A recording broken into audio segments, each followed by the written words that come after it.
everyone. Thank you for joining us. My name is Daryl Urbanski, your host as always. And today we are joined by Tyler Dunagin. Tyler is the founder and CEO of TurnServe, one of the fastest growing private companies in America. He builds operating systems for execution heavy work, making turnarounds, CapEx, and occupancy readiness predictable at scale. Tyler started in single-family real estate, owning the full cycle from acquisition through renovation and stabilization, before leading multifamily portfolios with over $250 million assets under management. Those frontline years gave him a rare dual lens: field execution and financial performance. Today, he leads a multi-market platform trusted by the biggest names in property management, productizing services, standardizing workflows, and aligning teams to deliver high-volume execution with near-perfect consistency. I've asked him to join us here today to share his story and insights into growth. So Tyler, thank you so much for joining us, my friend. How you doing? Daryl, it's great to be here. I'm doing great. I want to have you do all of my PR stuff because that was flawless. So I appreciate all that. And I'm excited to talk to you. I'm doing great, man. How are you? Yeah, we're good. We've been chopping it up before, and he already said we should hit record a while ago. We had a good pre-call talk. Tyler's a great guy. I'm really enjoying spending some time with him. How did you even get into this, though? Is this like the family business? Are you just carrying the torch that your parents gave to you in terms of what you're like, the field, the industry you're in, or how did this all get started? So family business inspired.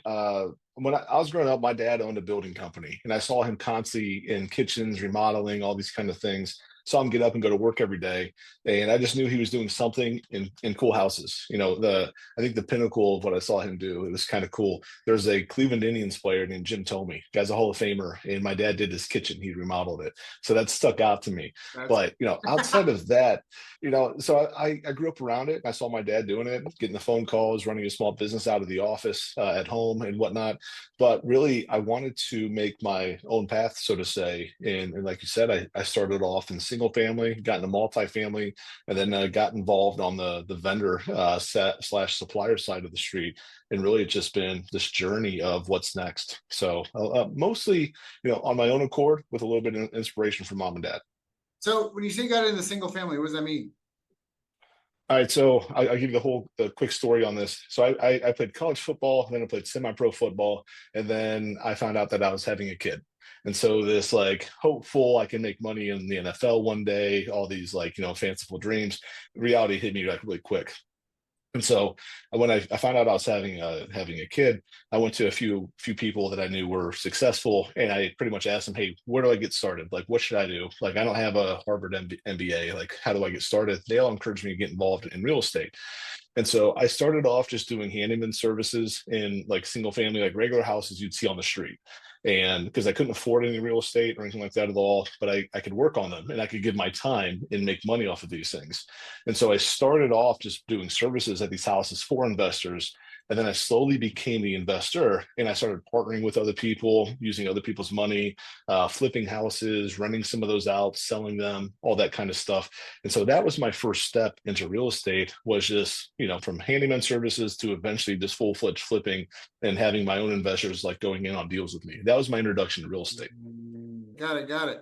So what were some of the biggest challenges that you faced? I mean, it sounds like a really grassroots approach. I mean, you're literally walking the property, fixing stuff like ripped pool covers, just putting in those hours that you never need. You need those skills later on in life. Yeah, they come full circle.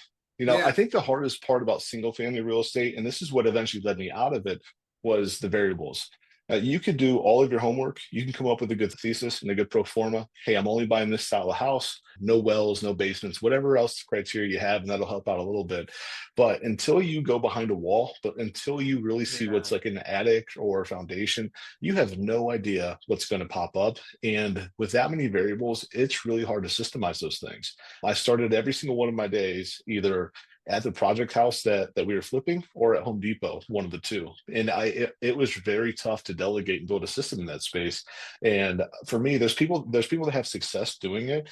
But for me, I was just not willing to work 90 hours a week, in the business, because that's what it required. And I could not separate myself to work on it to start building out and expanding. I was literally every role, and it was just constantly just reactive. I was young as well. I was in my mid 20s, trying to learn how to manage others and build SOPs and whatnot. And it was tough to do that when you're in the moment. So you went from single family to multifamily, and what was that going to solve for you?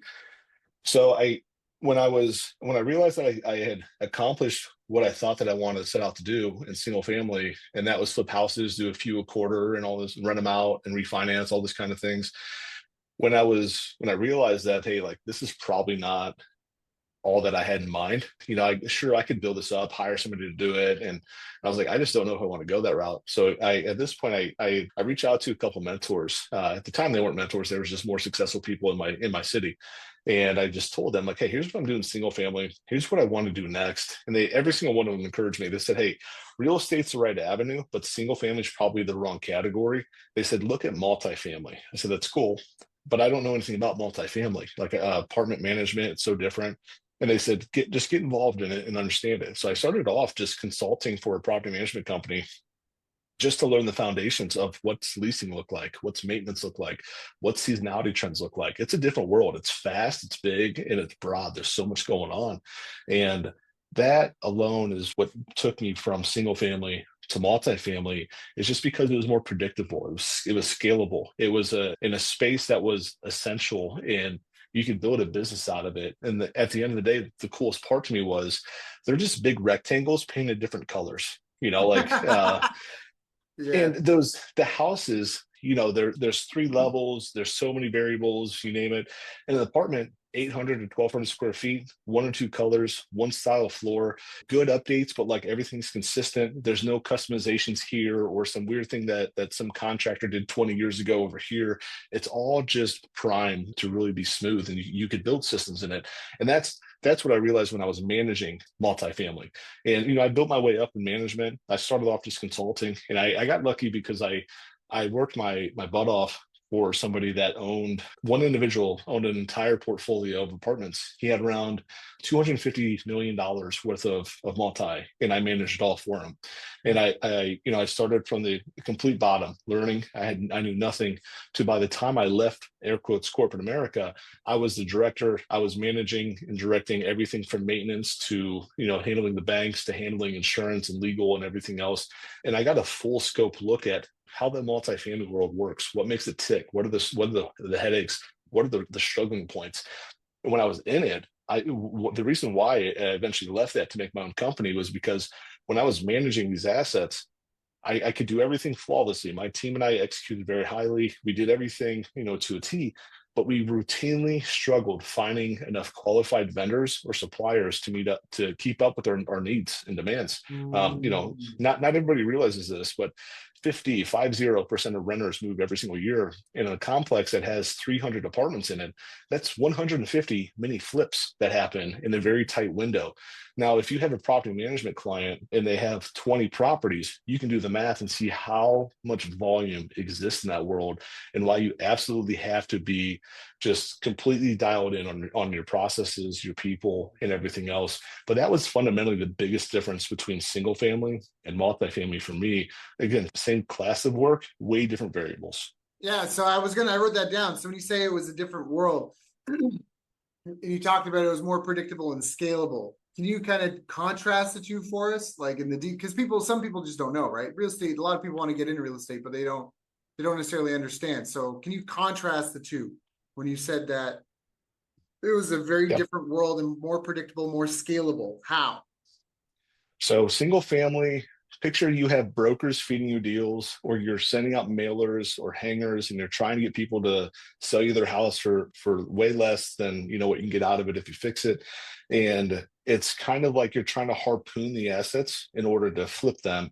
And so like the actual stock on the single family, it goes in a matter of a day. If something pops up and it's worthwhile, it's gone. So you have to be reactive and just throw your money at it. And that's half of it. Now, but the other half of single family is those variables that we mentioned. You have an understanding of what could happen at a house, but you have no idea what actually is going to happen at a house. And you are constantly just on your toes, waiting for something to pop up. You're waiting to see, hey, this house was built in 1920. Let's go check out the knob and tube, or you name it, fill in the blanks. And so I think that just customizations as a homeowner and what you'd want in a home, and just seeing that over the course of a home's life that you're going to go flip, you have no idea there's no standard stock, so to say. There's no one blueprint that went into multiple of these, and every single asset, every single family house is its own living thing, different and unique. And anytime you have uniqueness in the service world or business world or anything, that means that you're going to spend so much time managing and controlling it, and that's the majority of your time is going to be just kind of dissecting and trying to make sense of it. Mm. Whereas in the multifamily, the I think the salient features of that market is everything you could see them. Like, you don't need to find a broker that's going to tell you where these deals exist, so to say. Like you find Mm. management companies and they are in dire need of your services. It's not like you have to be like discreet and hopefully you get one. There's a lot of low-hanging fruit in the industry. And so like one, accessibility to jobs is just it's so much higher in the multifamily space. And Mm. then I think beyond that too, just they're predictable. So what I mean by that is, in the apartment world, somebody gives a 60-day notice to vacate. Hey, I'm going to move out of your apartment, Daryl, in 60 days. Cool. I'm going to go ahead and save this on the calendar, and the service company is going to come in here and they're going to do what they do. And so what that allows us to do is, we get the inspection before we're even there, and we know, hey, there's a big rectangle box. We're going to repaint it beige. We're going to redo the carpets. We're going to clean it and put new countertops on it, and we're going to be in and out of there in less than a day or two. And we're going to do like 14 different work orders there, but it's all within the scope that we know. And so I Mm. think that concept right there, not to undermine multifamily, but it has to be fast work. It can't be some custom, you're not going to go in and put custom granite, countertops throughout or what have you. And it's just way more, you can buy in bulk to save the economies of Mm. scale. If you Mm. onboard one property, you know what you're going to see throughout it. And then like clockwork, it doesn't matter if it's hot outside or snowing outside. People need a space to live, and people will move in and out, and that creates a higher demand. And so it's way more just consistent and way Mm. less variables in that space. Those are the two biggest differences between the two markets. Mm. Mm. Good and great answer. Great answer. That makes a lot of sense to me. So, what would you recommend to someone who's maybe starting out or struggling in real estate that's trying to figure out how to make an income? I think that the most important thing is find somebody that's doing it, and somebody that's going to be flexible with you and willing to give you, even if it's just a conversation. I'm not saying jump in and buy 20 courses, like there, you might have success with that. Guys, I have never once bought a course like that at all. I have reached out very humbly to people that were successful, and they gave me the time of day. I Yeah. was I was blunt with them, and I said, I don't know anything about this, but I want to. If you can spare me 15 minutes of your time, I will return the favor however you want. And these guys just welcome me with open arms and, hey, let's Yeah. talk to this guy. Let's teach him. And so I think the biggest thing is just education and just, okay, how does this world work? Because it's so easy to go buy a house today. There's loans all over the place, like you can throw money down, you can understand how to structure it. But if you don't understand exactly the goal, you don't know like, hey, I'm going to put in what's necessary to improve this asset, not what I want, but what it needs. And I think a lot of people get emotionally tied to this. Hey, this is my investment property. I'm going to flip this house. It's a representation of me. I'm going to have all these custom finishes on it. And they get Mm. trapped. They get trapped in the space of they build it for their needs and not the market needs. And now all of a sudden they're sitting on a house, they're upside down. They have $180,000 into it and it's worth 160, and they work their butts off for 6 months. So I think just starting is just getting familiar. Read all that you can, take a course if it's available, but reach out to people that are doing it today that's in your local market and be vulnerable with them and say, hey, I'm interested in this space. Wondering if you can tell me the what have you learned? What are the fundamentals? And just finding Mm. somebody to really like get behind it is probably like the first order of operation. Next, I would say you need to, once you're familiar enough to build a game plan, you need to build a pro forma of sort. You need to build out a thesis. You need to build out certain things, and you need to find your wheelhouse, because you're going to see deals pop up all over. You can find commercial buildings that are on fire sale. You can find single family that's on fire sale. And if you don't have a sound strategy of what are you going to actually take on and what are you not, you're going to throw your money at any little thing that pops up, and Yeah. you're going to be on the hamster wheel. So really stick to your game plan, battle test it, have other people look at it too, and be disciplined to it. Only buy in your level of Yeah. competence, so to say, and really just stick to your strategy, because there's going to be a lot of shiny objects that try to take you off your path. Yeah, that's a great tip. I wish I did more in real estate because I've always acknowledged and even been told by people that I respect that it's such a good training camp for how to run a business, because when you get into real estate, the house is the business, essentially. Like the house delivers the service. The house has to meet the needs of the market. The house you buy, have a team that works on the house. They're not in the house when people are living there. Right. And so, and even the law, like the accounting of it, the legal aspects, all that stuff is a really good boot camp for helping people understand like business, addressable market, all this sort of stuff. What's your total addressable market? What's the likelihood, the seasonality of it? How many people, what kind of a team do you need? All that sort of stuff. So I think that's really, really powerful. What are some of you think the most important skills and behaviors you think are to have or improve, like to develop and improve in the real estate game? I think that if somebody that's venturing into real estate, they're probably a little bit willing to live closer to the edge. They're willing to kind of gamble a little bit. They're naturally curious about it. So they're probably more likely to be a little bit try things out, so to say. But I think that one thing that people need to have in the real estate space is discipline, because you're going to have needs pop up all over the place. You're going to have things that, hey, if we just had this in this house, we could do this, or if this project got done on time, we could do that. And you really just got to fight those impulses and those urges. So I think discipline is probably the first thing. And as basic as it sounds, I think that critical thinking probably goes a long way in how you handle those curveballs that you run into in that space. Again, it's going to test you as an individual of how focused are you on your goals. And so I would say discipline probably covers 80% of it, but also just on the financial side. So obviously you're going to have some project management that goes into it, which is a lot easier today than it ever has been before. But I would say financial management is probably one that you need to be familiar with. And I think the biggest thing is understanding just, how are comps made? There's terms like ARV, after fair value, LTV, loan to value. And it's just a math equation. Like all these guys doing a lot of real estate deals, they know anything and everything from the pipes to the electric to you name it. But at the end of the day, they are mathematicians more than anything else. And they know the exact number they need to get a house for, how much budget they have to put into it, and how much they need to sell it for and when in order to be successful.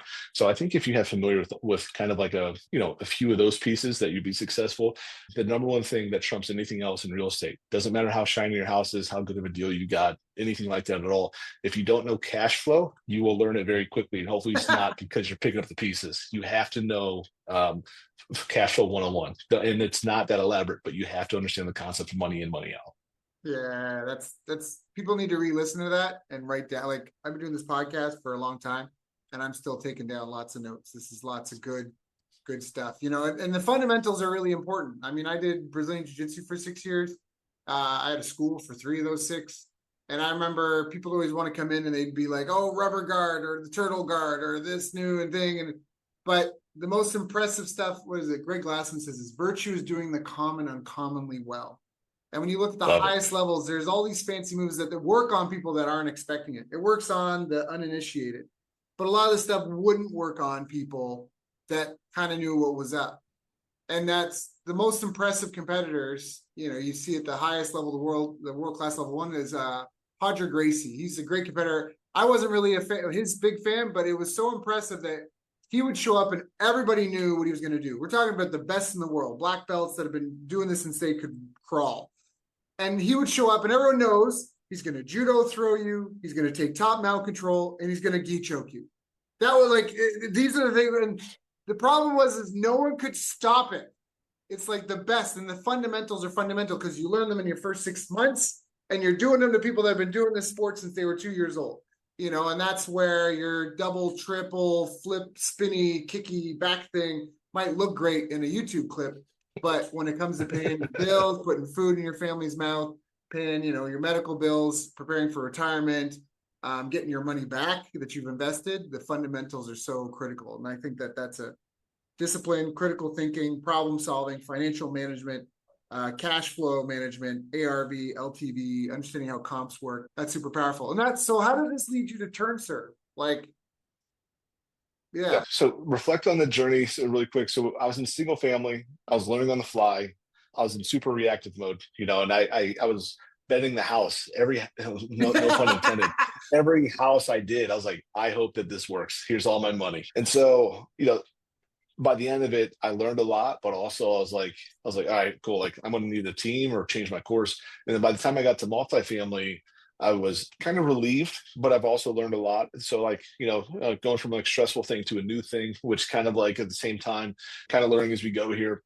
And then, what when I was experiencing the same stress in the multifamily space because of shoot, we have a need that no one else can fulfill, or or hey, like we do everything right except this category here. I built TurnServe to fulfill our own needs in multifamily. Like I started off, what I did was, we had to turn over apartments, and we were good at leasing them. People move out, we'd refill them. We would have to do like 80 turnovers in 1 month in peak times at one property, and that's a lot. That's a lot. And so Wow. I remember like I was kind of sunsetting my residential efforts at that point. I was like, I don't like, we'll see what happens here. But before I did that, I talked to my crew because I had a few like guys that worked for me in the residential space. It wasn't just me. I had some laborers, I had some skilled tradesmen, and I remember I called one. I said, hey, like, how do you guys feel about trying an apartment? And they said, what goes into it? I was like, one paint color, some carpet, some LVT, a couple fixtures, way lighter workload than a house. And a house, you'd be in there for 3 months. An apartment, you're in there for 3 days. And they said, hey, Ty, sign us up. And so at first, I just had them working with me at these apartment complexes with the owner. And I said, hey, like, I'll just match whatever price that we're paying to outsource these anyways. Yeah. Like, it's not about that for me. I just want to get these things done. And he's like, cool. He's like, I don't care at all. He's like, we're getting them done. Like, do your thing. And so I had my in-house crew that was on my residential side, like helping us out on the multifamily.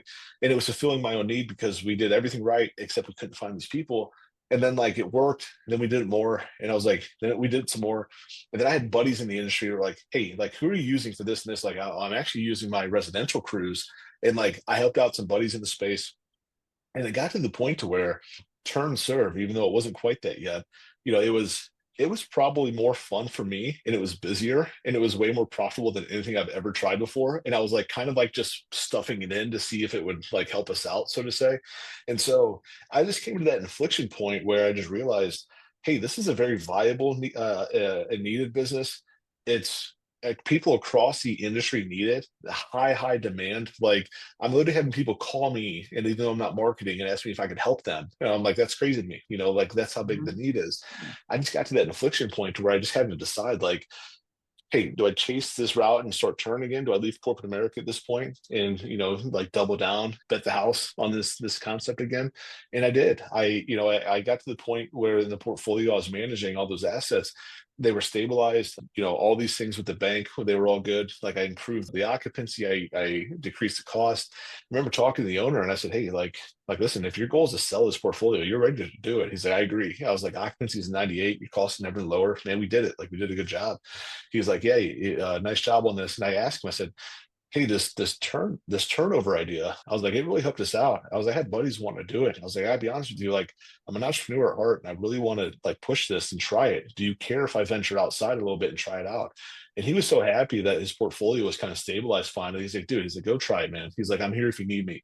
And so I left corporate America, and then this is where the story takes an interesting turn, but also is one of those things to where it cut off my parachute. So the owner that I was working for, he was probably in his late 80s at that time, and right like the 2 weeks after I decided to make the leap, and even like I left corporate America, but I'm like, hey, I can always go back. Like if this doesn't Right. work, I can go Right, back. right, right, right. He's got me. I got Well, a boat. yeah, but unfortunately, he passed away 2 weeks after I left, and I was like, "Oh my gosh!" And I was like, obviously sad for Yeah. him and his Yeah. family and whatnot, but also I was a complete sheer panic for myself and my family because I'm Yeah. like, "Oh my Your god!" boat Like, just got burnt. yeah, I was like, I don't know if I would do this without this parachute, and now it's got to work. And so like, it got all of my attention and then some. So it's when you take away your safety net, you tend to make things work. That's exactly what I had to do, and just one foot in front of the other, and little by little, we started off with just a handful of people, then that turned into 10, then 20, then 30, then 40 people, and now we're in 5 different locations. But where I'm going with all that is the universe kind of looks out for you sometimes, and it gives you challenges, but it also gives you things where you have to respond, and sometimes they don't feel like it, but sometimes the universe gives you the best slash most needed thing in situations when you're not anticipating it. That's exactly what happened to me. Yeah. Comfort can be a slow poison. So when you're too comfortable, you're not really growing. is one thing. And it's okay at certain points, like there's seasons. There's a time that rest, time to work, a season to sow, a season to reap. But too much comfort is a slow poison. Imagine, I don't know if you would have preferred if you had stayed there, because then you would have had kind of golden handcuffs, so to speak, where you would have been trapped and you would have been probably Mr. Critical. You might not have been able to leave afterwards, depending on what happened afterwards. Absolutely. And so it's almost like going back to martial arts, it's always better. My action is faster than your reaction. So if we're having some sort of grip fight, which happens all the time, it's better for me to let go and move to the next thing than to hold on and lose my grip to you and now have to react to what you're doing, if that makes sense. If I make the first move, I've got the first mover advantage. So even though you left, because you already moved, you had first mover advantage. But if you hadn't moved then, and then the death had happened, it would have been so muddy for you. Do I stay? Do I go? And now you're put into what's happening to the portfolio and all this. And it would have taken you completely different direction to a certain extent. And it wouldn't have been as clear and like in my opinion, it wouldn't have been as but then you, like you said, you had a real fire on your ass. You got a family to pay for, all that stuff, no parachute. Yeah. You make this work. So yeah. What were some of the habits that you felt helped you most on this path? So I'm a firm believer somebody's best qualities and traits are sometimes their worst quality and traits, depending on the situation. But I think some of my best things really showed early on. One, just like be overthinking a lot because it made me think of like the downside, early on. And I think just being completely just willing to be relentless and working from sun up to sundown. And I'm not going to win too many votes on the whole work-life balance issue right now. But I think though that first, like that first year, especially, I tend to go all in on something and I'm either all in or all out. And for me, I think that going all in and literally betting the house, like is probably one of the things that really helped out and just like hyper focus, hyper fixate. I'd say it's word, but like obsessed. I was truly obsessed with just like making something happen. And I think in that moment, that served me very well, and also like I grew up in sports, having some tough coaches and, from watching film and all these things to where you're watching yourself. And in the moment, you feel like an all-star. You're like, oh, that probably, like that I reached it. That probably looks so cool. Then you're watching yourself on film and you're like, oh my gosh, like what the heck was I thinking? But being able to reflect on yourself is probably another skill set that helped me. And be honest, like, I completely missed the boat here. And not feeding yourself some line that you want to hear, but telling yourself what you have to hear and need to hear, so to say. Being able to reflect honestly and get other people's opinion on some things, just feedback, taking feedback and applying it as needed is probably another thing that really helped me out in this experience. And just, there's also this element, as far as the skill goes, I don't know that I'd call it this. There's always been an element to me. If somebody tells me that something can't be done a certain way, I'm like, I'll show you. You know what I mean? Like just this competitive kind of rebellious little nature of me. And I just I'm curious about it. So curiosity for sure, but like this competitive drive and just like you said, it's not possible, but I'll show you if it is, so there's an element of that goes into it as well. But being able to be honest with yourself, being able to be willing to be wrong and show it, like going all in on something and just being relentless in that pursuit and just like complete just tunnel vision and just getting after it, like I think those characteristics, because let's be honest, those first like 2 months, 3 months, 6 months of any business, sure, you need to know your numbers, you need to know your financial literacy and all these kind of things, but you're not going to dwell over your cash flow or your gross margin or labor efficiency ratios those first couple months because it's just you. You're just trying to survive. You're just getting 100%. Like go time. Yeah. And so I think those things serve me very well. And just my natural ability to connect with people. Some people would call that sales. For me, it's just conversational. Like it's truly authentic. And hey, what do you need? And here's what I can do. Let's find that middle ground. Just being able to collaborate and coexist with people probably served me a lot more than any time else in my life in those first like formidable years. People skills. Yeah, that's great. Where do you see the future of this going? I mean, there's a lot happening geopolitically. There's a lot happening with technology. Where do you see happening in 5-10 years, or if 10 years is too far, just 3 to 5 years? What do you see coming down the pipeline?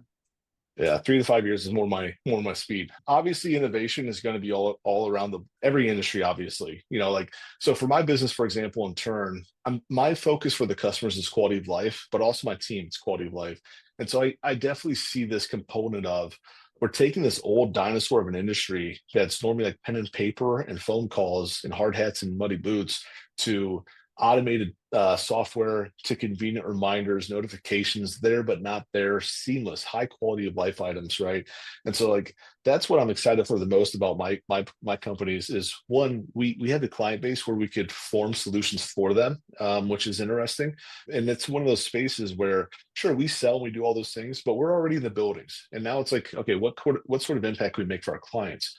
So where I'm going with that is I see this as more automation, more integrations with software that the clients already use. Like that's kind of on the user interface side of the street. But then also like we just got done with a flooring acquisition. Like so now I get to say I got involved in the M&A space a little bit. We're in 5 cities today, and we're going to keep on doing partnerships with big management companies at scale and bringing on more certified installers and whatnot. So for us, I would say it's just a continuous effort. Like I've gotten to patent products on this journey. I've got to build software. I've started 4 different service companies under this brand, and they all serve a unique perspective. And I look at it like I don't want to keep reinventing the wheel, but I want to make sure that the ones that we do, they roll pretty smoothly, so to say. And so I think just making more impact for the communities and our clients is definitely the focus. And along the way, I get to have fun with doing more mergers and acquisitions or hiring more people or doing a new service line or something like that. So we have some good partners today as well, some family office money and whatnot. And so I think that is kind of the fuel that we need to keep on expanding and offering these new things. So to answer your question, next 3 to 5 years, we're probably 4 or 5 times our size because we're at the hockey stick growth phase. We're probably partnering with some of the biggest suppliers in the world to pair like with the biggest property management companies in the world. And who knows what it's going to look like. All I know is my goal is impact across the board. And what do you think is the biggest challenge for you on the horizon? I think as far as the challenge goes, there's an element adjusting to industry needs. Like the whole industry runs off a couple of different software pieces, and so like anytime there's a big change on their side, you got to adapt to that, so to say. So I think some of the changes, just keeping up with industry trends is probably one. Uh, Challenging, but only because we emphasize on it so much. But also, I think that obviously you probably hear this a lot today. Finding quality people that want to be on your mission with you. And I don't just mean workers. Like let's be honest, Yeah, it's really easy to find workers. It's hard to find people that you want to do life with at scale. And yeah. so I think Ooh, finding those A plus players is definitely something that it's going to be a challenge no matter what.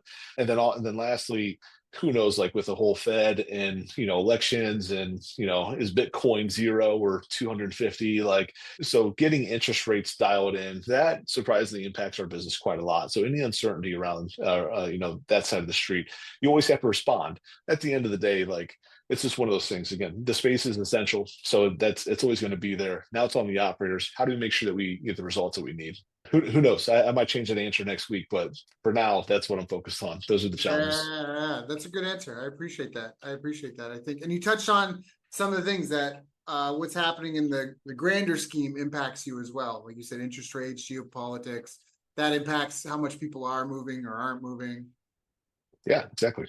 So what when you look around now with the knowledge that you have, and you look at other people that are maybe just getting started, like you were once upon a time, what do you feel that are the biggest mistakes that other entrepreneurs are making? Having launched multiple businesses, building this up, where do you Yeah, think everyone's tripping up? and I'm guilty of this too. I think when you start entrepreneurship, it's a very selfish urge, and here's what I mean by that. You could say, "Hey, I'm trying to provide for my family. It's me, my needs." That's the focus. That's why you do it like that. And those words right there might be what led you to have the motivation and encouragement to leave a certain situation to start those things. Because you think about, oh, what would financial freedom feel like for me? What would that mean for my family? Like if I didn't have to work, 80 hours instead, like it's all focused on you. It's a person in the mirror. And that's okay. Like I'm not saying surrender that. Like everyone has their own motivational needs and whatnot. That's cool. But I think that as you kind of progress down this path, entrepreneurship and leadership, when you first start, it's a selfish game. But the more you do it, it's a selfless game that gets you to where you're going. And like I said, I'm guilty of this. It's very much so rigid. Here's the lines. There's no gray area. It's one or two, never three or four. Like it's so just rigid. And then as you progress on this path, you realize being able to adapt is a superpower. And it doesn't mean straight off course. It doesn't mean that definitely stick to your strategy. Don't stray from it. But at the same time, it's okay if you change your mind on something. It's okay if you take some input or learn something new and you have to apply it and things look a little bit differently. Don't be afraid to get another opinion from people that have done it, and don't be too proud. And I think I see a lot of new entrepreneurs, a lot of people get really high on this concept of an idea being worth X amount of dollars. I don't want to tell they're going to take my idea. You need to push your idea out there. Nobody's got the time, energy, and money to compete with you. I was that. People do that. I don't want to tell you. You got to sign an NDA, bro. Everybody is running down a mountain trying to tie their shoelaces while being chased by a bear. If you think they're going to take your great idea and steal it from you, like, even if they do, fine. You don't want to be a business at a dead end road. You want to be at a busy food court. You just want to be your unique, best version of yourself to compete with them. So yeah, absolutely. Well said. Yeah. And so I would encourage people, like, be passionate about your idea. Maybe not tell everybody all the ingredients, but people that are doing it, they realize that ideas are worth zero. It's all about execution. And so, dude, 100%. Like, and you could have, shoot, like, you can get 1,000,001 ideas from Chat GPT today. Like, what's the most cool, unique things, build me this, adjust for XYZ. And it'll tell you, no one's doing this yet. Go. Listen, everyone has the same access. Everyone can do the same things. And so I think with new entrepreneurs, young entrepreneurs, or what have you, like, it's good that they're passionate about their ideas, but, like, it's in the work. 100%. It's in the work and collaboration. And those people that you're afraid to tell your idea to, if you're going to them and they're the right people, obviously some people just, they are who they are. But if you go to the right people and you share this idea with them, and you talk freely about it and collaborate and whatnot, they'll understand. Like, they'll put you in a different bucket compared to most people. It's like, hey, I have an idea for an app. Like you said, sign my NDA and I'll tell you. Like, okay, what is it? Like, oh, it's a grocery getter app. It's like, okay, like, good luck with it. You know what I mean? So be passionate, but also at the same time, be realistic. Your idea is truly worth zero. And you mentioned collaboration. I think that's really important, because before we had small businesses, it was kings and peasants. Free markets is what created the middle class. We built that up and we pay their salaries. Small and medium-sized businesses are what basically gave us freedom. We decreased child mortality rates. We increased life expectancy. In the early 1900s, life expectancy was like 36 to 40. That was it. Wow. So we tripled life expectancy in a lot of ways, doubled in most places, but made triple possible. And a lot of people don't realize that. And a huge part of that is that businesses solve problems. And so get out there and solve a problem and focus on the problem. Don't, and you got to collaborate. It's not going to be, and one of the things that I've noticed is some of the most successful people I know are collaborating with their competitors, quote unquote. But they each do like a different niche. You know what I mean? Like, they all have their unique angle. And so what they realize is that obscurity is the biggest competition, that, not being known, not being able to find all the people. If your business is this black box and people come in like a dentist office crying and in pain on one side and they leave happy and smiling on the other, your moral duty is to save as many people as you can with your magical black box, but you got to find them. And so when you collaborate with other people, that's a superpower. Being able to adapt, and be able to collaborate are superpowers, 100%. Yeah. And then I got one last one for you on that, Daryl. I'll be brief with this one too. Again, I'm speaking to my younger self, right? And a reminder that, one thing that I see young leaders do, or any leader do, or any entrepreneur or what have you, keep in mind, there's a lot of pride that comes with that, and it's good. You want to be proud of yourself. You do want to say good things about yourself.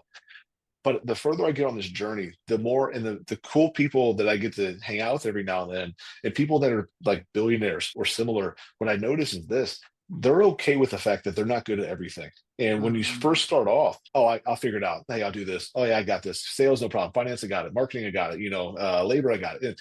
And, like you really diminish your overall value by saying that you're an expert at everything. And the further you get on this journey, like you'll realize some of the most air quotes successful people that you meet when you're in a closed room meeting with them for other people, the most vulnerable people in the world, like, guys, I really messed this up. Like my skill set, like I could handle the sales, but guys, this financial piece, somebody else is stepping in and do it for me. And you're like your jaw kind of hits the floor at first because you're like, what? Like this person is in Forbes or Cranes or what have you. Like, no way they have a weakness. So where I'm going with all this is being hyper vulnerable and understanding and aware of yourself. I think that a lot of people should probably read Ray Dalio's book, Principles. And he also has a concept called the dot analysis. And that's where it's like 360 reviews, and it's where your team fills out a card about you, and there's like 100 different characteristics. If you've ever made a character on Madden, and you make them fast, but the compromise is they're not going to be super strong, or if you make them strong, the trade-off is they're not super fast or tall or what, depending on the position. You only have a certain amount of like qualities that you can give something, and you can't be good at everything unless like you download a Mhm. cheat code or something like that. So where I'm going with that is, you know in Ray Dalio's system, the whole team ranks, hey, this person is very good at critical thinking. They're not organized. They got a 3 out of 10 here, and like, so it doesn't mean that Mhm. they're good or bad. It means that in certain situations, they're going to be either very good for a certain thing or very bad for a certain thing. Mhm. And the more awareness you have about yourself, and the more honest and authentic you can be, and not trying to be an expert at every single thing, it's going to take you much further than faking it till you make it. So to say, like, oh, Yeah. hey, I'm an expert here. Let me figure it out. Listen, like the people that you want to do life with, they're the first people to admit, like, oh man, I'm very bad at this. And the second they see somebody else, like they're able to be honest about something, like, oh, you're not super well versed in organization. Oh, you don't know sales as much as you should. They're going to be way more receptive to give you the time of day, and your Mhm. believability score with them is going to be astronomically higher versus if you're trying to be an expert with everything. Be vulnerable with people that you trust and that you want to be Yeah. like, because they are hyper vulnerable in their engagements. Yeah, I love that. No, that's really mission critical because no one is perfect. Um, and success is a team sport. So 100%. And being realistic with what you're good at, not you could spend your whole life trying to improve your weaknesses and you'll make marginal gains. And if you just partner with someone who's strong where you're weak, all of a sudden the two of you become a superhero. And it's that idea Yes. where the sum is greater than the parts. And so I love that. I love it. Tyler, this has been a great interview. I got a page of notes here. Is there anything I haven't asked you that I should have asked you? Man, we can go down a rabbit hole here. Like nothing offhand. Like I like what we talk about. I think that the one topic to kind of like put a bow on this whole thing, and it's in everything that we're talking about right now.